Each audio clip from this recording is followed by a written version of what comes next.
cats. Who am I?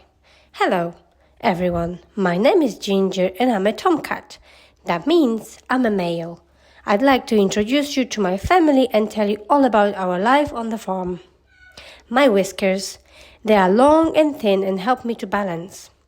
My claws. My claws can be very sharp. I use them for climbing trees and catching mice. My eyes. I have a very good eyesight. I'm especially good at seeing when it's dark. My ears. I have a great hearing. It is one of my strongest senses. My tail. You can sometimes tell what I'm thinking by looking at my tail. If my tail is up, I'm usually happy. If my tail is down, I might be feeling angry. My fur. My fur is short and ginger, but different types of cat can have different fur. It can be long, striped, spotted, black, white, red, grey, and even blue. My legs. My strong legs allow me to leap very high and run really fast. They also help me to pounce when I'm playing with the kittens. The female cat. I am not as strong as the tomcat, but I do have a very important job. I have to look after all my kittens. The kitten. The tomcat and female cat are my mom and dad. I have so much energy and I love to play with all my brothers and sisters. Where do I live? In the house. I like to think I'm in the king of the house. I can go anywhere I wish and know all the best places to sleep. If a door is closed, then I can still get into the room. All I have to do is meow and someone will come and open it for me. My favorite place to rest is on the sofa, especially if I can snuggle up next to George or Molly. In the field. When I'm outside, I'm not sleepy at all. In fact, I'm quite the opposite. I love to run and jump around. I often practice my pouncing. I crouch down low on the grass and try to catch whatever butterflies, bugs, and mice I can find. I don't always catch them. It's mainly just for fun. What do I eat? When I'm outside, I like to hunt for mice and birds. It's a good game and sometimes I can run around chasing them for hours. Plus, I think they're pretty yummy. I also enjoy chewing the grass because it's really good for me. If I can't find any mice, then I eat insects and bugs. But it's not as much fun. I always get lots of nice treats when I'm in the farmhouse. I don't have to hunt for my food either. George or Molly give it to me. I usually eat cat food that they have brought from the shop. But sometimes I get given leftovers like fish and chicken. When I'm thirsty, I enjoy a nice bowl of milk or water. A mother and her kittens. I'm a female cat and I have around 8 kittens per litter. Having kittens is a full-time job for me. I have to take great care of them, making sure they are clean and healthy. I clean them by licking the fur with my tongue. When I need to move my kittens around, I pick them up in my mouth by the skin of their neck. It doesn't hurt them though. The kittens. We kittens love to play. We have a great time in the farmhouse. Sometimes we are a bit naughty and claw the sofa and curtains. A litter. A litter is a group of kittens that is born at the same time. Female cats can have 2 or 3 litters each year. Buying a cat. Whether you live in a country or in a city, it's quite easy to find a pet cat. You can go to your nearest pet store or look for advertisements in the local shops. Once you get your cat home, you need to make sure it wears a collar. Cats don't like wearing collars, but it will help them if they get lost. Someone will be able to see who they belong to and make sure they are returned safely. A day in the life. The morning. After I wake up, I have a very big stretch and then I wash. We cats like to stay clean all the time. We use our tongue to clean as much of our body as we can. This is a good way to start the day.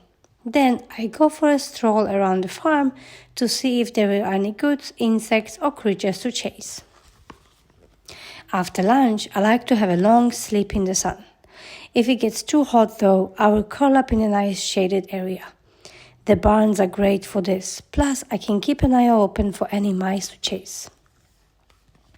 In the evening, I don't always sleep in the same place. I usually sleep in my basket in the farmhouse, but sometimes I like to doze off in the barn on a nice bed of straw. I like to be free to roam anywhere. Different types. There are many types of cat, and each one is very different. Let's take a look at some of them. Siamese. The Siamese cat is easily recognized. It's elegant, independent, and has a piercing blue eyes. Persian long hair. They have a long dark blue hair. Their distinctive flat face makes them look very cute. European short hair. There are street cats that usually live in village and town areas. Burmese.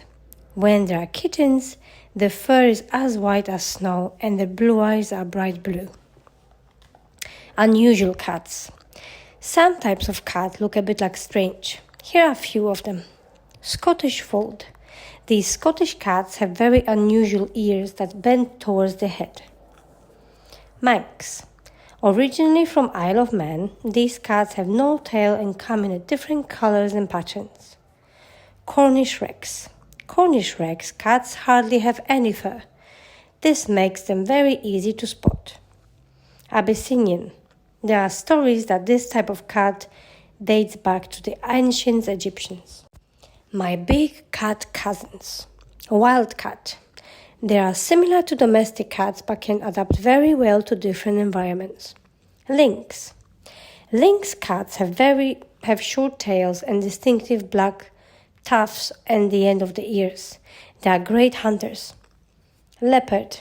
Leopards have beautiful spotted coats and they are fantastic at climbing trees. Domestic cats are part of a much larger family. Let's take a look at some of our bigger cousins. Cheetah. They might not be able to climb up trees, but they are the fastest land animal alive. Lion. Known as the king of the beast, lions have a beautiful mane and ferocious roar. Tiger. It's the largest type of cat. It is incredibly agile, very strong, and likes living alone. Cat and a mouse. Ginger the cat had just woken up from a long afternoon sleep and decided it was time to get some exercise. I think it's time for a game of chase, he said, rubbing his paws together. Just then, he saw a little mouse scurry across the farmyard. Perfect, cried Ginger, a nice game of mouse chase. He sprinted up to the mouse and stopped it in its tracks. The poor mouse didn't know what to do. It looked terrified. Don't worry, laughed Ginger. I'm not going to eat you. The mouse breathed a huge sigh of relief. I just want to play chase, Ginger continued. Do you want to play? All you have to do is run around the farm and try to hide from me. I'm sure I'll catch you in no time. Worried that he might be eaten if he refused, the poor mouse agreed and set off across the farmyard. To Ginger's joy, the mouse was extremely fast. This will be an excellent game of chase, shouted Ginger. But as soon as he started to run, he lost sight of the speedy mouse. That mouse is so fast. I wonder where he's gone. To Ginger's dismay, the game was no longer a game of chase, but a game of hide and seek. Ginger started by looking in the barn. He looked in every corner he could find. He even asked George for some help, but he couldn't find the mouse anywhere. So he headed to the hen house. He crept inside and started rummaging around the straw. He found some eggs, but no mouse. One of the hens was so happy to see Ginger that she asked him if he wanted to sit on her eggs to keep them warm. Ginger thought this sounded a bit dull, so dashed away as quickly as he could. Ginger was becoming frustrated. This wasn't exactly the game he had in mind. He sat in the farmyard and looked around. Then he felt a slight tickle on his back. The tickle moved to his head. Ginger reached to a paw to scratch his fur and suddenly felt something rather little with big ears. It was the mouse. Surprise! Cried the teeny creature. I might be small, but I'm fast and clever, he squeaked. You certainly outsmart me, replied Ginger. Fancy another game? The mouse asked. "Definitely," said Ginger. "Just one more game before lunch." Fearing that he might be the meal itself, the little mouse scurried away even faster than before. Ginger looked around. "Oh no," he groaned. "Not again." Friend or foe? Alice, the female cat, and Mimi, the mouse, were very good friends. In fact, they were so close that Alice even let Mimi sneak into the farmhouse every now and then to get some cheese. On this particular day, Mimi scurried towards the kitchen as usual. Alice was fast asleep in her basket. But to Mimi's amazement, Alice suddenly let out a horrible groan, followed by a growl, and they leapt from her basket. "What are you doing?" screamed Mimi. "We are friends. You always let me go and get some cheese." "What are you talking about, little mouse?" sneered Alice. "I've never seen you before in my life." Mimi was shocked and upset but had no time to argue. Alice lunged at her with her sharp claws, and Mimi ran for it. They chased across the living room, through the kitchen, and out into the farmyard. Alice cornered the little trembling mouse. Poor Mimi had nowhere to hide. "You will make a perfectly tasty snack," growled Alice as she slowly advanced. "Stop, stop!" cried Mimi. "You must stop." Suddenly, Alice felt something tugging at her tail. "Stop!" shouted Mimi again. "Wake up!" "What's going on?" asked Alice. "You've been asleep and you've been making some horrible noises," replied Mimi. "Were you having a dream?" She couldn't tell Mimi that she was dreaming of eating her. I was just dreaming about lunch," Alice said. "Talking of which," squeaked Mimi, "I'm hungry. Do you fancy some cheese?" "Down says mice," replied Alice. "Oops, I mean nice." "Who'd ever dreamed we'd be good friends?" laughed Mimi. "Not me," chuckled Alice.